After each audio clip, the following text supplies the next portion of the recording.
Ini pun membuktikan bahwa tidak semua hadis sahih dibawakan oleh Al-Imam Al-Bukhari dan Muslim. Nah, selesai kita membahas tentang hadis secara ringkas. Yang mudah-mudahan ada gambaran bagi antum, atau sebagai pengantar atau muqaddimah. Bagaimana tentang kedudukan hadis iftiraqul ummah, yang para pelajar, para asatidah dapat melanjutkan penelitian ilmiahnya di lautan kitab para ulama. Sekarang kita lanjutkan apa yang dimaksud hadis tersebut. Pertama, siapakah yang dimaksud oleh Nabi SAW dengan umatku? Jawabnya adalah, umat beliau ada dua. Yang pertama, ummatud da'wah. Umat beliau ada dua. Yang pertama, ummatud da'wah. Umat yang terkena dakwah beliau.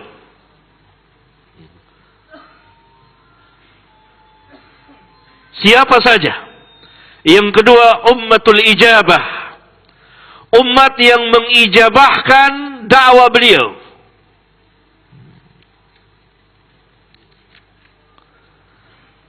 Maka yang dimaksud dengan ummati di hadis-hadis tersebut adalah yang kedua, ummatul ijabah. Umat beliau, umat Islam. Umat yang beriman kepada beliau.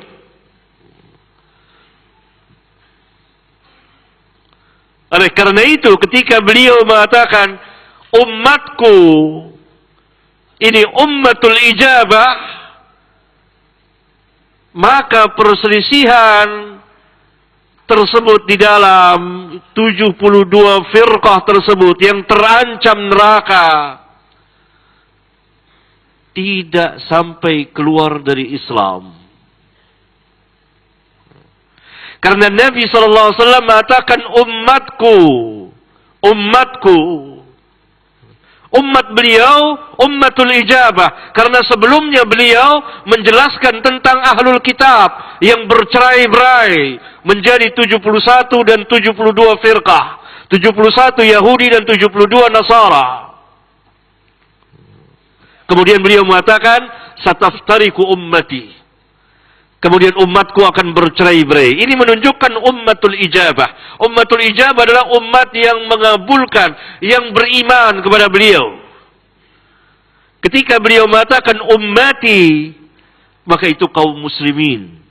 Maka 72 firqah itu, sepakat para ulama, mereka tidak keluar dari Islam. Tetapi mereka berada di dalam kesesatan yang dalam.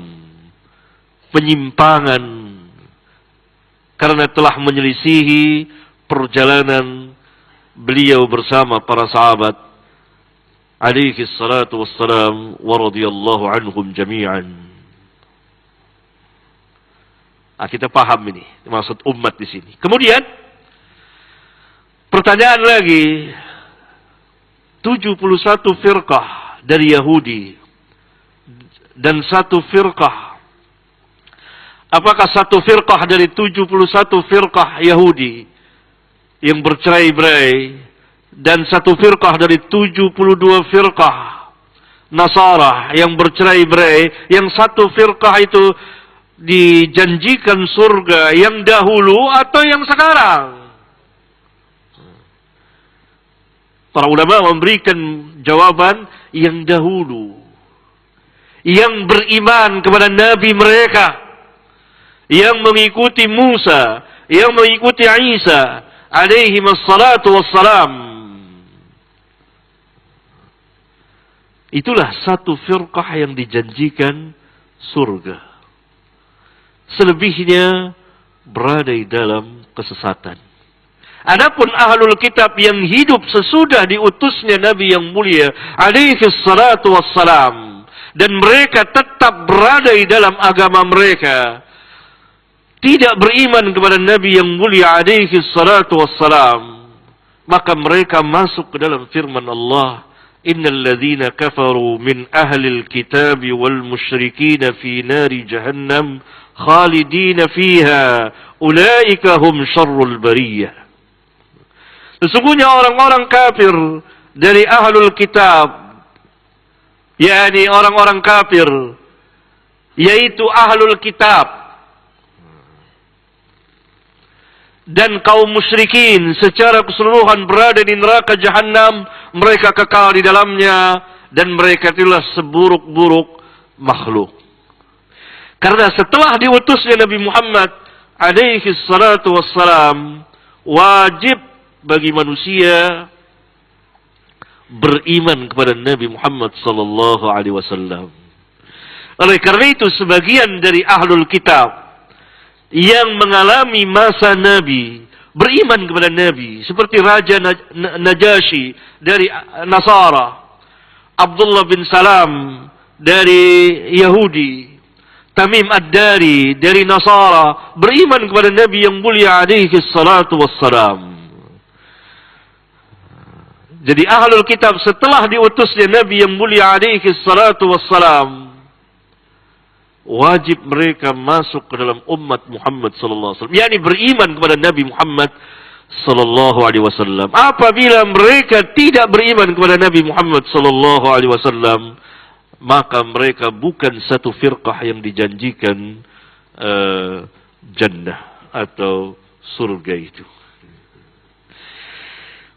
Kemudian pertanyaan yang lain, apakah Rasulullah SAW telah memberitahukan kepada kita nama-nama siapa saja dari 73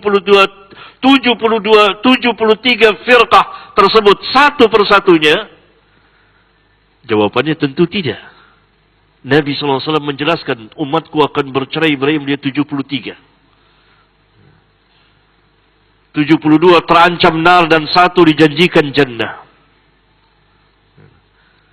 Yang satu ini al-firqa an-najiyah, ma'ana alaihi al-yawm wa ashabi. Kata para ulama, yang disebut oleh Nabi 3. Langsung namanya disebut. Imma secara langsung, seperti Khawarij. Firqah yang pertama yang muncul dalam Islam. Dan kesesatan mereka disebabkan kejahilan mereka. Nanti akan kita bahas. Nabi SAW di banyak hadis, bahkan Al-Imam Muslim di kitab sahihnya di bagian Kitabuz Zakat, Kitabuz Zakat memberikan bab khusus tentang hadis-hadis Khawarij. Begitu banyak. Imam Bukhari bertebaran di kitab sahihnya. Di antaranya hadis yang dikeluarkan oleh Al-Imam At-Tirmidzi dan Ibnu Majah dan Ahmad dan Hakim dari jalan Abu Umamah radhiyallahu anhu marfu', yakni Rasulullah SAW bersabda, Al-Khawarij kilabun nar. Khawarij itu adalah anjing-anjing neraka. Hadis ini sahih. Kemudian yang kedua, Qadariyah. Mereka yang mendustakan takdir Allah. Ini langsung disebut namanya. Dalam hadis yang dikeluarkan oleh Al-Imam Ahmad dan Abu Daud dan Tirmidzi dan Ibnu Majah dan Hakim dan lain-lain para imam ahlul hadis, dinyatakan sahih oleh para ulama atau sekurang-kurangnya hasan, sehingga naik menjadi sahih li ghairihi karena ada penguatnya. Nabi SAW bersabda, innahu sayakunu fi ummati aqwamun yukadzibuna bil qadar. Sesungguhnya akan ada di dalam umatku beberapa kaum yang mendustakan takdir. Kemudian yang ketiga adalah firqah an-najiyah, terambil dari hadis-hadis iftiraqul ummah. Sebagian hadis iftiraqul ummah. Ketika Nabi SAW ditanya, siapa mereka? Siapa yang satu golongan itu? Nabi SAW menjawab, al-jamaah. al-jamaah dengan bentuk mufrad, tunggal, bukan jamaat.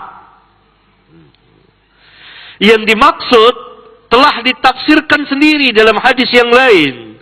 Al-jamaah di sini adalah jamaah para sahabat. Ma'ana alaihi al-yawm wa ashabi. Yang aku bersama para sahabatku berada di jalan tersebut. Itulah yang selamat dan itulah yang dijanjikan jannah. Ini yang kita kenal dan dikatakan oleh para ulama Ahlus Sunnah wal Jamaah dengan Al-Firqah An-Najiyah. Selain juga dinamakan Ahlus Sunnah wal Jamaah, mengambil dari hadis Nabi yang lain. Fa'alaikum bisunnati. Kata Nabi SAW dalam hadis Irbad bin Sariyah yang dikeluarkan oleh Abu Dawud, Tirmizi, Ibnu Majah, Darimi, Ahmad dan lain-lain imam ahlul hadis, dan dinyatakan sahih oleh para imam ahlul hadis. Nabi SAW bersabda, "Man ya'ish minkum ba'di fasayara ikhtilafan katsira, fa'alaikum bisunnati wa sunnatil khulafa'ir rasyidin al-mahdiyyin." Dan barang siapa yang hidup setelahku, niscaya dia akan melihat perselisihan yang begitu banyak. Ini salah satu hadis yang mendukung hadis iftirakul ummah. Bahwa umat ini akan bercerai-berai, berpecah belah. Man ya'ish minkum ba'di fasayara ikhtilafan katsira. Barang siapa yang hidup setelahku, niscaya dia akan melihat perselisihan yang begitu banyak. Tetapi Nabi yang mulia sallallahu alaihi wasallam memberikan jalan keluar, yaitu fa'alaikum bisunnati. Hendaklah kamu berpegang dengan sunnahku. Dengan sunnahku. Tidak cukup sampai di situ. Wa sunnatil khulafa'ir rasyidin al-mahdiyyin. Addu 'alaiha bin nawajis. Gigit dengan gigi gerahammu. Yani Nabi tidak mencukupkan hanya sampai sunnahku saja, tapi sunnah al-khulafa' ar-rasyidin al-mahdiyyin. Mereka adalah Abu Bakar, Umar, Uthman dan Ali, yang mewakili sekalian para sahabat, yang dalam hadis iftirakul ummah dikatakan al-jamaah atau ma'ana alaihi al-yawm wa ashabi. Ini merupakan tafsir dari Nabi yang mulia SAW secara langsung terhadap ayat Al-Quranul Karim. Wa man yushaqiqir rasul min ba'di ma tabayyana lahu al-huda wa yattabi' ghayra sabilil mu'minin nuwallihi ma tawalla wa nuslihi jahannam wa sa'at masira. Barang siapa yang memusuhi Rasul sesudah nyata baginya al-hidayah, al-haq, kebenaran. Tidak cukup sampai di situ. Kalau Allah cukupkan hakun, benar adanya. Tetapi ada hikmah yang dalam. Hikmah yang balighah. Yang sangat dalam. Allah mengkaitkan dengan wa yattabi' ghayra sabilil mu'minin. Selain dia menentang dan memusuhi Rasul, dia juga mengikuti selain jalannya orang-orang mukminin. Al-Imam Asy-Syafi'i rahmatullahi alaih menjadikan ayat ini sebagai dalil adanya ijma'. Sedangkan ijma' yang diakui, ijma' yang benar, yang memungkinkan terjadi ijma' adalah ijma' sahabat. Maka sabilil mu'minin di ayat yang mulia ini adalah jalannya sahabat.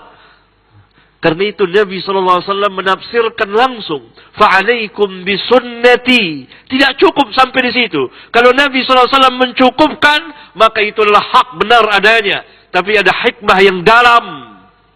Beliau kaitkan dengan sunnahnya al-khulafa ar-rasyidin al-mahdiyyin.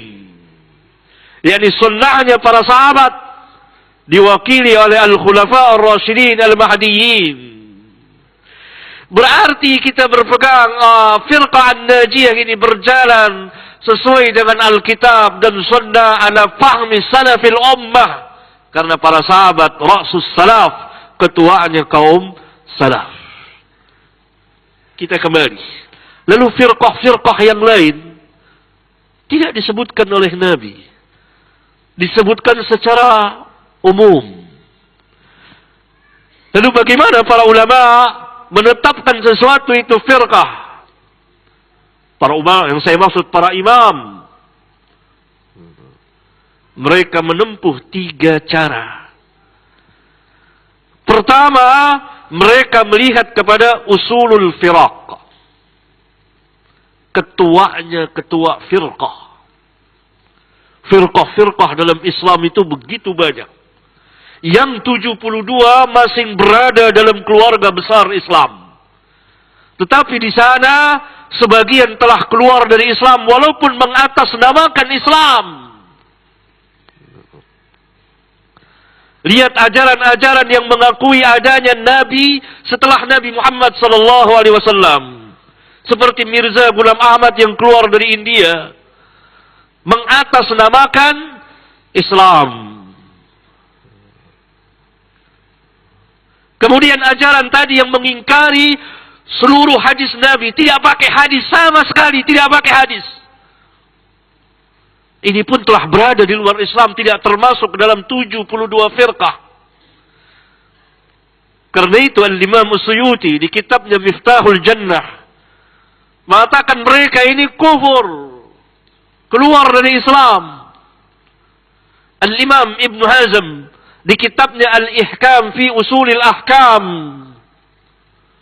para pelajar bisa mengeceknya, ijma' ulama mengeluarkan firqah ini dari Islam.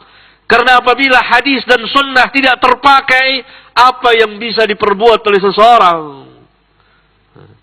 Niscaya Al-Quran tidak berjalan, tidak bisa dipahami, tidak bisa diamalkan, tidak bisa didakwakan.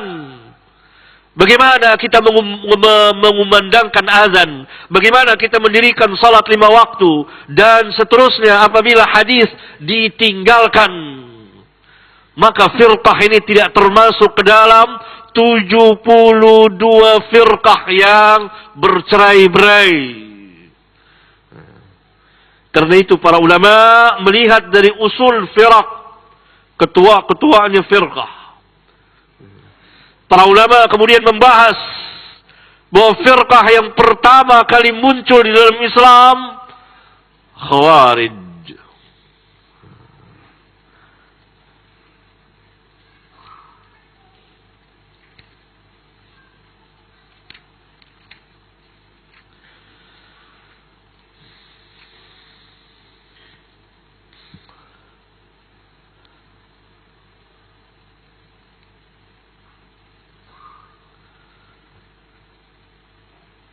Perlu kita ketahui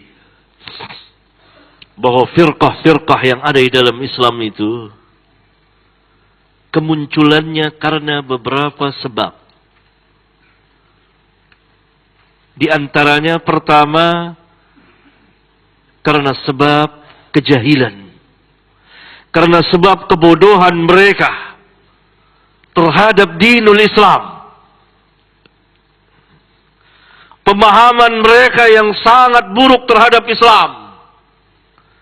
Mereka menafsirkan dan menerjemahkan Islam sesuai dengan tafsiran dan terjemahan mereka. Di antara mereka ini adalah Khawarij. Kesesatan Khawarij bukan karena kezindikan mereka, bukan karena kekufuran mereka, tapi karena kejahilan mereka. Pemahaman mereka yang sangat buruk terhadap Al-Quran. Oleh karena itu ketika mereka berhujjah di hadapan Ali bin Abi Thalib radhiyallahu taala anhu, mengatakan bahwa tidak ada hukum kecuali kepunyaan Allah. Ala inil hukmu illa lillah. Kata Ali, kalimatu haqqin urida biha batil. Itu kalimat yang hak. Itu firman Allah. Yang engkau ucapkan adalah firman Allah. Dan semua firman Allah adalah kebenaran adanya. Tetapi yang engkau kehendaki adalah kebatilan. Jadi kesesatan Khawarij pemahaman. Oleh karena itu di awal telah saya jelaskan, dan ini penjelasan ulama, bahwa Nabi SAW mubayyin, yang memberikan penjelasan terhadap Al-Quran.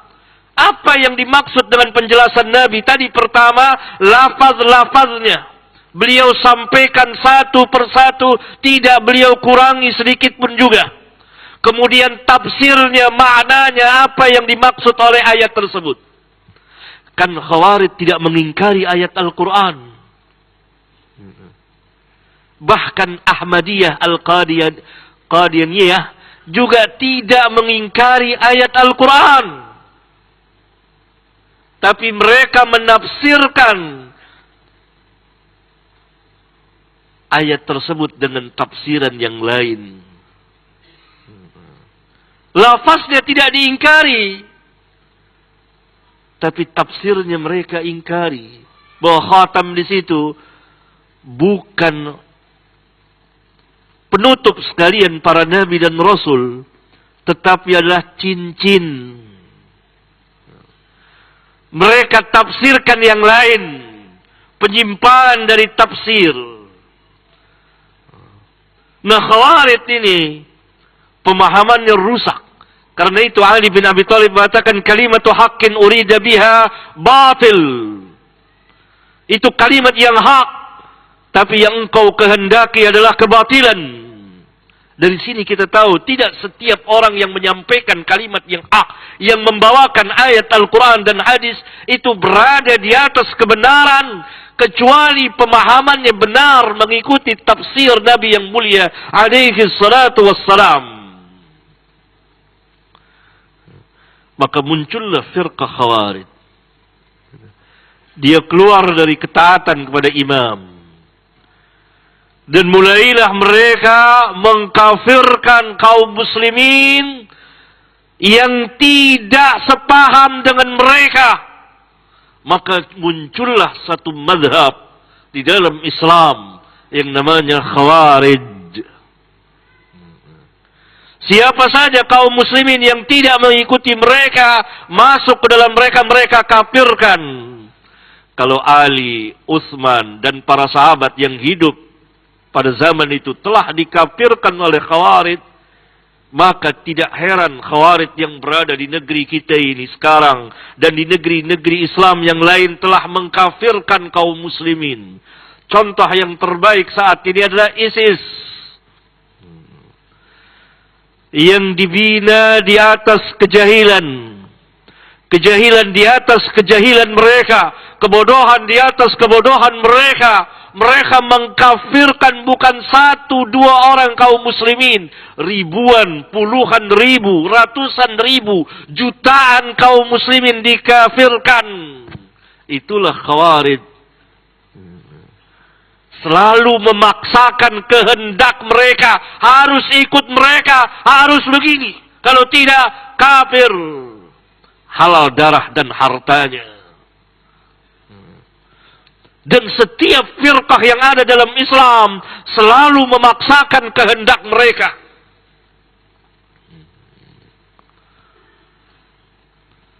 Maka Khawarij mengkafirkan kaum muslimin. Karena apa? Karena kejahilan mereka.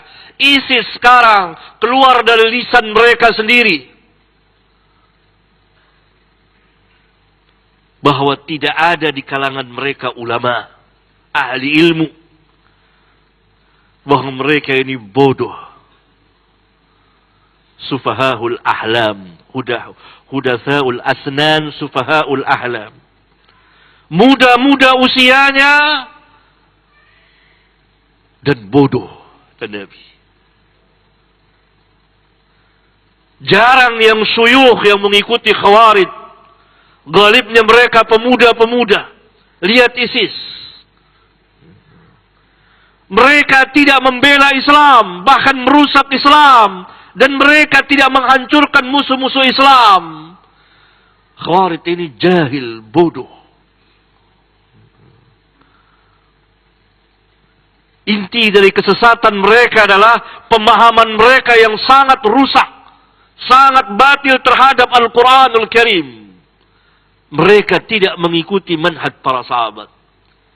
Ikhwan, para sahabat pada zaman itu sebagai tafriq, pembeda antara kelompok yang hak dan kelompok yang batil. Hidup di zaman sahabat 3 firqah muncul di akhir masa sahabat, yakni di khilafah Ali bin Abi Thalib radhiyallahu taala anhu. Muncul Khawarij, firqah pertama. Muncul Rafidah, Syiah. Kedua-duanya sesat. Tetapi Syiah lebih sesat. Karena terbitnya firqah ini bukan disebabkan kejahilan. Walaupun mereka manusia paling jahil terhadap dalil-dalil nakliyah dan akliyah. Tetapi disebabkan karena kemunafikan mereka, kepura-puraan mereka masuk ke dalam Islam untuk merusak Islam dari dalam. Karena para sahabat ridwanullah alaihim jami'an telah memadamkan api yang mereka sembah di negeri mereka. Api Majusi padam oleh para sahabat dan diganti dengan berkumandangnya suara adzan di mana-mana, dan kaum mereka sebagian besar masuk ke dalam Islam. Karena itu mereka sangat marah, sangat membenci para sahabat. Tidak ada jalan bagi mereka untuk menghancurkan Islam kecuali mereka pura-pura masuk Islam. Dan tidak ada jalan bagi mereka untuk merusaknya dari dalam kecuali mengatasnamakan keluarga Nabi yang mulia alaihi salatu wassalam. Mereka mempergunakan nama ahli bait. Dan tidak ada jalan bagi mereka untuk merusak Islam kecuali mereka bersekongkol dengan musuh-musuh Islam yang lain, dan saf terdepannya adalah Yahudi. Maka lahirlah anak yang namanya Rafidah atau Syiah.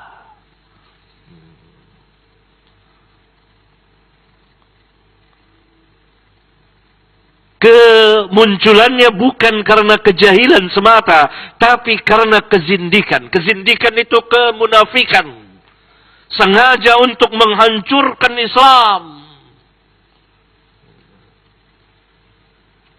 Karena itu para ulama, khususnya para mutaakhirin, tidak memasukkan Rafidah ke dalam 72 firqah yang ada. Karena melihat dari ajarannya, ini telah berada di luar Islam. Di antara ajaran mereka, mereka meyakini adalah Allah disifatkan dengan al-bada. yakni Allah tidak tahu apa-apa kecuali setelah terjadinya sesuatu itu. Maha suci Allah dari apa yang mereka sifatkan. Allah berfirman, "In tajhar bil qawli fa innahu ya'lamu sirra wa akhfa."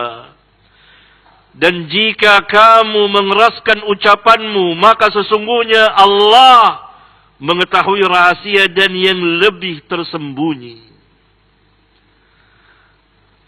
Jadi Allah tidak tahu apa-apa sebelum terjadi sesuatu. Dan ini adalah kekufuran, dan itu termaktub di kitab-kitab mereka. Di antara asas ajaran mereka lagi adalah Al-Quran telah dirubah oleh para sahabat. Dikurangi begitu banyak ayat dan suratnya, dan di sebagiannya ditambahi.